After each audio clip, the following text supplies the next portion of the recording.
Hello viewers. आज का जो हमारा टॉपिक है वो है फर्मेंटर या बायोरिएक्टर। अब बायोरिएक्टर या फर्मेंटर होता क्या है? बेसिकली अब फर्मेंटर और bioreactor is a closed vessel. इस डेफिनेशन को रहने दीजिए, वैसे समझाती हूँ आपको। बेसिकली क्या है, ये एक क्लोज्ड वेसल होता है, इस टाइप से पूरा क्लोज्ड वेसल, जिसमें हम कंट्रोल्ड कंडीशंस में, कैसी कंडीशंस में? कंट्रोल्ड कंडीशंस में माइक्रोब्स को, इट कुड बी यीस्ट हो सकती है, बैक्टीरिया हो सकता है, प्लांट सेल कोई भी हो सकता है, उनको ग्रो कराते हैं। It could be yeast, bacterial cell हो सकता है, यीस्ट हो सकती है, बैक्टीरिया हो सकता है, प्लांट सेल हो सकता है, कुछ भी हो सकता है।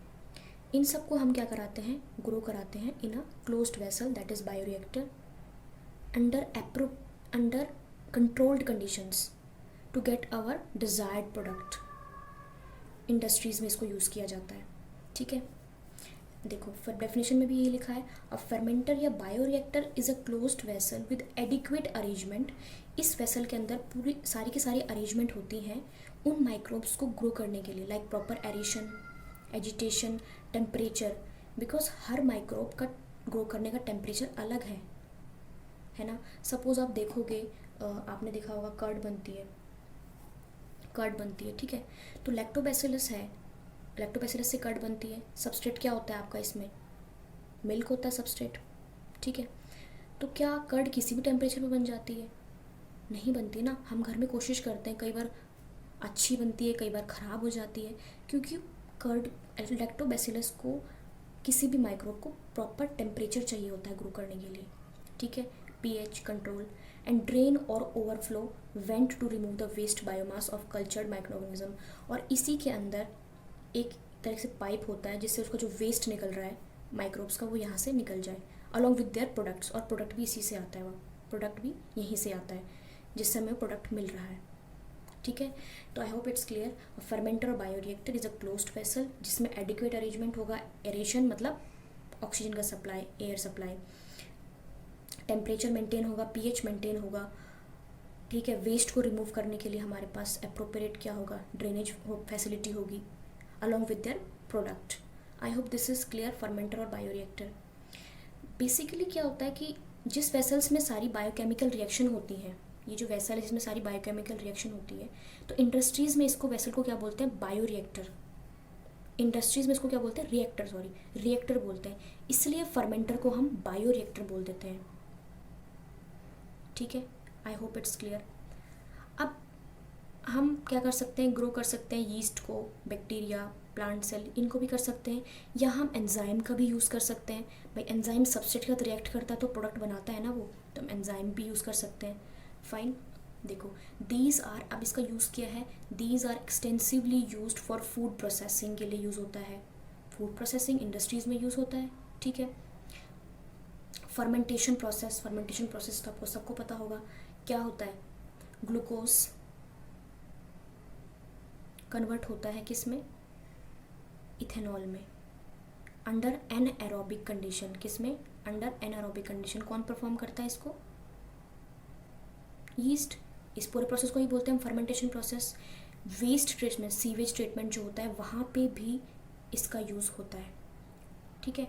अब ये जो बायोरिएक्टर है, इट कुड बी एरोबिक और इट कुड बी एनारोबिक, क्योंकि माइक्रोब्स एरोबिक कंडीशंस में भी ग्रो करते हैं और एनारोबिक में भी कंडीशन में भी ग्रो करते हैं।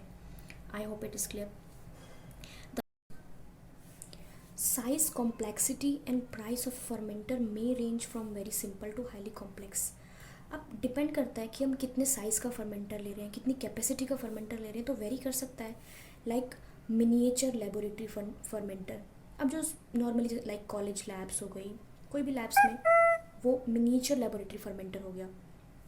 इसकी कैपेसिटी कितनी है? 1 to 25 लीटर्स, ठीक है। पायलट स्केल फर्मेंटर्स, ये बेसिकली जो रिसर्च वगैरह करते हैं ना, रिसर्च जैसे पीएचडी स्कॉलर से रिसर्च कोई कर रहा है, तो ये फर्मेंटर्स वहाँ यूज़ किए जाते हैं, इनकी अप टू 2000 गैलन्स। और जो प्रोडक्शन स्केल फर्मेंटर्स हैं, मतलब जो इंडस्ट्रीज़ में यूज़ किए जाते हैं, फर्मेंटर्स और बायोरिएक्टर्स सेम थिंग, 5000 से ऊपर, 5000 से ठीक है, 5000 अबव 5000 गैलन्स। आई थिंक अभी समझ में आ गया। ठीक है, तो कम साइज़ के हिसाब से और प्राइस के हिसाब से भी फर्मेंटर वेरी करते हैं। अब हमारा fermenter, description of a typical fermenter या बायोरिएक्टर। अब हम जो फर्मेंटर में जितनी भी चीज़ें हम ऐड करते हैं, जितनी भी उसकी चीज़ें हैं, जैसे कि उसमें एजिटेटर लगा होता है, उसमें स्पार्जर लगा होता है, एयर बेफल्स लगा होता है, इन सब के हम यूज़ पढ़ते हैं, मतलब कंस्ट्रक्शन हम बेसिकली पढ़ रहे हैं। अब हम पहले बात करते हैं कंस्ट्रक्शन मटेरियल की, कैसा एक टिपिकल फर्मेंटर होता है। ठीक है, तो जो लैब में फर्मेंटर बने होते हैं, जैसे कॉलेज लैब्स में, कहीं भी लैब्स में होंगे, तो वो ग्लास, या तो ग्लास के बने होंगे या स्टेनलेस स्टील, क्योंकि इतना वर्क करना नहीं होता है तो ग्लास का हम यूज़ कर सकते हैं। लेकिन जो इंडस्ट्रीज़ में बड़े बड़े बायोरिएक्टर हैं वो ज़्यादातर स्टेनलेस स्टील से ही बने होते हैं, ताकि भाई ब्रेक ना हो।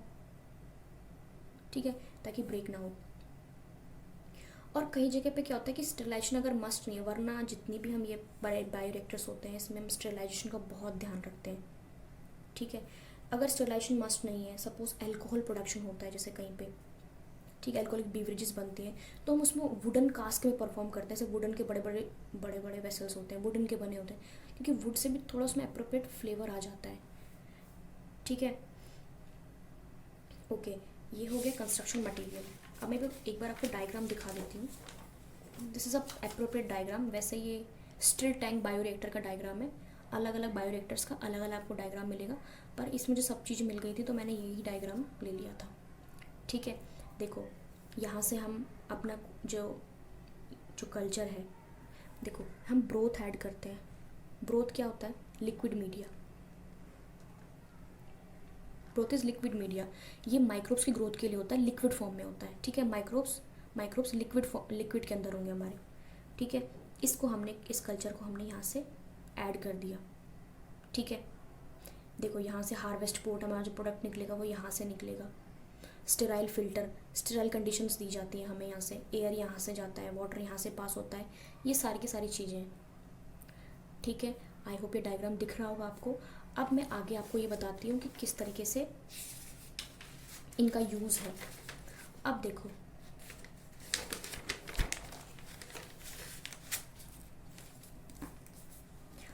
एक कूलिंग जैकेट होती है।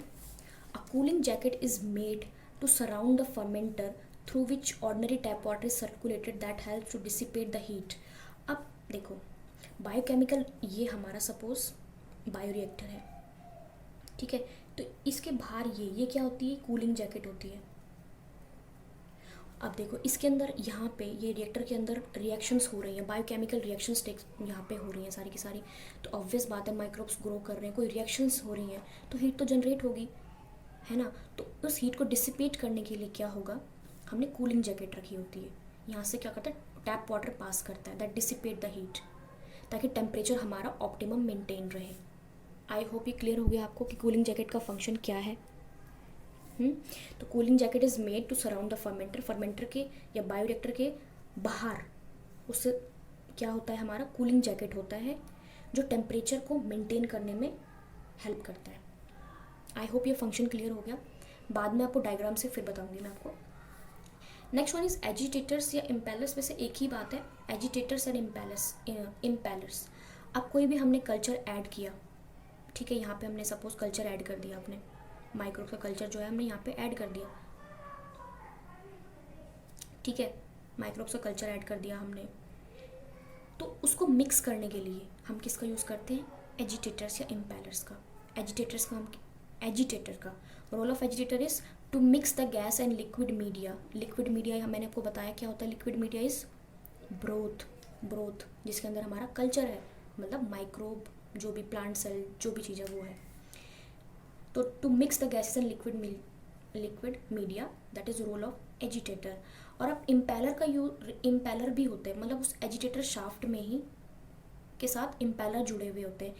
ये क्या करते हैं कि यूनिफॉर्म मिक्सिंग, वो तो मिक्स कर रहा है, लेकिन ये क्या कर रहा है, कोई यूनिफॉर्म मिक्स कर रहा है of microorganism, nutrient and air in the nutrient solution, thus resulting in efficient mass and heat transfer. Fine, ये समझ में आ गया आपको। अब अलग अलग टाइप्स हैं इम्पेलर्स के, include disc turbine, vaned disc, marine propeller, Rushton turbine. ये सब याद करने की ज़रूरत नहीं है, सिंपल आपको फंक्शन पता होना चाहिए। एजिटेटर का फंक्शन आता है तो मिक्सिंग का फंक्शन है, इम्पेलर भी आएगा तो इम्पेलर भी यूनिफॉर्म मिक्सिंग ही कर रहा है। फंक्शन क्लियर हो गए होंगे I guess. Next is baffles. अब क्या होता है कि जब ये घुमा रहा होता है, इसको मिक्स कर रहा होता है, तो वॉर्टेक्स फॉर्मेशन हो जाती है। आपने वॉर्टेक्स फॉर्मेशन देखोगे इस तरह से ऐसे कोन सा बन जाता है। तो इस कोन को प्रिवेंट करने के लिए हम बेफल्स का यूज़ करते हैं to break the vortex formation happening due to circular stirring of broth culture या लिक्विड मीडिया जो घूम रहा होता है बाय द इम्पेलर्स। ठीक है, these hand serve to improve the aeration efficiency with the fermentation, ताकि एरेशन एफिशिएंसी वो मेंटेन रहे। ठीक है, अब ये कौन बनता है, इसको क्या बोलते हैं, वॉर्टेक्स फॉर्मेशन होती है। देखो ये इस टाइप से होता है वॉर्टेक्स फॉर्मेशन। नेट पे देख लेना आप, सर्च करके आपको क्लियर दिख जाएगा वॉर्टेक्स फॉर्मेशन क्या होती है। तो इसको प्रिवेंट करने के लिए हमारे पास बेफल्स होते हैं ताकि ये ना बने। ठीक है, ताकि एरेशन प्रॉपर हो। Next one is sparger. It is an inlet aperture for introducing air and oxygen.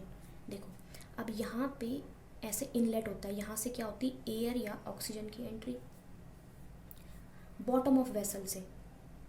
ठीक है, अगर एरोबिक सपोज अगर एरोबिक रिएक्टर है, अगर यहाँ पे एरोबिक रिएक्शन परफॉर्म हो रही है तो हमें ऑक्सीजन की ज़रूरत है। ठीक है, जिसमें नहीं हो रही वो एनोरोबिक। सपोज अगर यहाँ पे अल्कोहल प्रोडक्शन हो रहा है, हम यीस्ट का यूज़ करते हैं अल्कोहल के लिए। सैक्रोमाइसिस सर्विएसी ना, अल्कोहलिक बेवरेजेस बनाने के लिए हम यूज़ करते हैं यीस्ट का। इसका नेम है सैक्रोमाइसिस सेरिविसे, यही तो नाम है। ठीक है, तो क्या हम एयर या ऑक्सीजन का यूज़ करेंगे, नहीं, वो तो एनोरोबिक कंडीशन में परफॉर्म होता है, तो हम एयर का या ऑक्सीजन का यूज़ नहीं करेंगे। ठीक है, तो स्पार्जर का फंक्शन क्या हो गया, it is an inlet aperture for introducing air या oxygen. I hope this make sense, समझ में आ गया होगा आपको। Next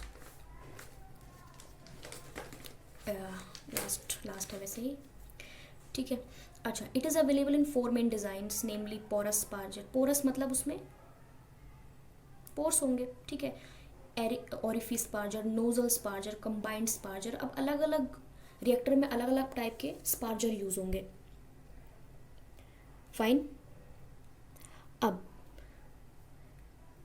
appropriate one may be selected on the base of the, हाँ यही तो बात मैंने कही कि अगर अप्रोप्रिएट वन में भी, अब जो डिफरेंट टाइप के फर्मेंटर्स या रिएक्टर्स हैं उनके हिसाब से हम स्पार्जर यूज़ करते हैं। देखो मैंने अभी ये बात बताई थी ना कि एनारोबिक फर्मेंटेशन या रिएक्टर में हमें स्पार्जर की ज़रूरत नहीं होती। इट कुड बी आस्क में क्वेश्चंस कि किस में हमें स्पार्जर की ज़रूरत नहीं होती, इसलिए हमें फंक्शन क्लियर होना चाहिए। ठीक है, अब देखो व्हाट इज़ प्रोब। अब ये प्रोब वो वाला नहीं है, ठीक है, जो हम PCR या डिफरेंट रिएक्शंस में करते हैं परफॉर्म। ठीक है, ये वाला प्रोब नहीं है। मतलब जनरली हम क्या कहते हैं प्रोब को, RNA या DNA, सिंगल स्टैंडर्ड RNA और DNA जिसमें एक फ्लोरोसेंट मॉलिक्यूल अटैच होता है। ठीक है ना, तो ये वो नहीं है। इसमें क्या है कि वेरियस पैरामीटर्स ऑफ फर्मेंटेशन जैसे कि pH, temperature, dissolved oxygen, foaming may be monitored by employing suitable probes through the parts constructed in the lid of, lid क्या होता है, ढक्कन, lid मतलब ढक्कन। ठीक है, तो हम प्रोब्स लगा देते हैं। सपोज बायो रिएक्टर है हमारा, तो यहाँ पे हम कहीं पे प्रोब्स लगा देते हैं, इस टाइप से प्रोब्स लगा देते हैं हम, जो हमारा pH हमें कितना रखा है, हमारा टेम्परेचर मेंटेन है या नहीं है। फोम क्या होता है, झाग। हमें एंटी फोमिंग एजेंट्स भी डालने पड़ते हैं ताकि फोम ना बने। ठीक है, तो फोम बनना चाहिए लेकिन अप्रोप्रिएट क्वांटिटी में, हर चीज़ अच्छी होती है। ठीक है, ज़्यादा बनेगा तो वो नुकसान होगा। तो फोमिंग कैपेसिटी, इन सब को चेक करने के लिए हम प्रोब का यूज़ करते हैं। तो प्रोब आई थिंक क्लियर हो गया कि various parameters of fermentation such as pH, temperature, dissolved oxygen, foaming etcetera, इसको हम मॉनिटर करते हैं किससे, प्रोब्स की हेल्प से। अब हमारा एक ये छोड़ो, एक हमारा आइडियल फर्मेंटर कैसा होना चाहिए। सॉरी मैं सब आपको लास्ट में बता रही हूँ, पहले बताना चाहिए था। एक आइडियल फर्मेंटर कैसा होना चाहिए, हमें प्रॉपर साइज़ होना चाहिए उसका, जिस हिसाब से हमें प्रोडक्ट चाहिए। अगर हमें कम प्रोडक्ट चाहिए, हम ज़्यादा प्रोडक्ट का यूज़ कर रहे हैं, तो प्रॉपर साइज़ का होना चाहिए। All of its component should shoot the fermentation, जितने भी कंपोनेंट है वो उस फर्मेंटेशन को शूट करने, SUIT शूट करने चाहिए। ठीक है, it should be tough, leakage कहीं से नहीं होनी चाहिए, इनएक्सपेंसिव। मोस्ट इंपॉर्टेंट थिंग, हम चाहेंगे कोई भी चीज़ हमें प्रोडक्ट भी अच्छे से मिले और वो एक्सपेंसिव ना हो। ठीक है, दूसरा, be able to prevent contamination, contamination कोई भी सोर्स ना हो, ईजी हो स्टेरलाइज करना पूरा के पूरे उसको बायोरिएक्टर को, एंड ऑपरेट करना भी ईजी हो, ठीक है। And non toxic to the producer, बहुत इंपॉर्टेंट चीज़ है कि वो नॉन टॉक्सिक होना चाहिए। भाई जिस माइक्रोब का यूज़ कर रहे हैं, सपोज मैं अगर यीस्ट का ही यूज़ कर रही हूँ एल्कोहल प्रोडक्शन के लिए, ठीक है, तो ऐसा नहीं है कि जो भी उसमें हम कंटेंट ऐड कर रहे हैं, ठीक है, अब ये शुगर से ही तो बनाता है ये एल्कोहल, यीस्ट शुगर को यूटिलाइज करते हैं ना। अब शुगर कोई सोर्स ही होगा, शुगर क्या सोर्स हो सकता है, it could B corn, it could B मेज, कोई भी चीज़ हो सकती है सोर्स ऑफ शुगर। तो ऐसा नहीं है कि कुछ भी चीज़ हम ऐसी ऐड कर रहे हैं, सपोज एंटी फॉर्मिंग एजेंट है, कुछ भी हम ऐसा ऐड कर रहे हैं जो इस प्रोड्यूसर माइक्रोब को क्या हो, टॉक्सिसिटी दे, ये इसके लिए हार्मफुल हो। It should be non toxic to the producer microbe. इस टाइप से एक आइडियल फर्मेंटर होना चाहिए। अब आते हैं डायग्राम्स पे। फाइन, मैं आपको डायग्राम बताती हूँ, बहुत अब आपको सारी चीज़ें क्लियर हो जाएंगी। फिर देखो, अब डायग्राम में देखो, ये मैंने आपको बताया, यहाँ से हम अपना मटेरियल ऐड किया, ठीक है, माइक्रोब, ये जो भी चीज़ हमने कल्चर यहाँ से ऐड किया हमने अपना। अब सबसे पहले मैंने आपको क्या बताया था, कूलिंग जैकेट। देखो ये आउटर जैकेट है ना, ये वाली, ये कूलिंग जैकेट है ताकि टेम्परेचर मेंटेन रहे, क्योंकि रिएक्शन इसके अंदर परफॉर्म हो रही है, हीट निकलेगी, तो उस हीट को डिसिपेट करने के लिए outer jacket, maintain the temperature. यहाँ से एयर जाएगी, एयर इन, है ना, एयर इन, तो इसको जहाँ से एयर जाती है इसको क्या बोलते हैं हम, स्पार्जर। एयर यहाँ से जा रही है, ठीक है। ये देखो, ये बेफल्स है। बेफल्स क्या करते हैं, मैंने क्या बोला था, बेफल्स, ये break the vortex formation, break the vortex, break the vortex formation, ये वॉर्टेक्स फॉर्मेशन को रोकते हैं, ठीक है, okay, break the vortex formation. और इम्पेलर्स, ये रोटेट करेंगे, क्या करेंगे, इम्पेलर्स रोटेट करेंगे। इस यहाँ पे स्टेरिलिटी में कि स्टेराइल कंडीशन में हर चीज़, स्टेराइल फिल्टर, यहाँ देखो स्टीम, वाटर यहाँ से आउट हो रहा है, यहाँ से वाटर आ रहा है, वाटर यहाँ से एंट्री आ रही है वाटर की कूलिंग जैकेट में, ताकि हीट डिसिपेट हो सके। ये पूरा का पूरा प्रोसेस है बायोरिएक्टर का। आई होप आपको समझ में आ गया होगा कि बायोरिएक्टर क्या होता है, उसका सिंपल कंस्ट्रक्शन समझ में आ गया, क्या क्या चीज़ें यूज़ किस तरह के लिए, किस चीज़ के लिए यूज़ की जाती हैं, ये समझ में आ गया होगा आपको। फिर डिपेंड करता है, फर्मेंटर कई टाइप के होते हैं, बैच, फैट बैच, बहुत सारे टाइप्स हैं, वो किसी और वीडियो में बताऊंगी आपको। Thanks for watching the video. अगर आपको पसंद आई हो तो please like, comment, subscribe, share. Thank you so much, have a good day.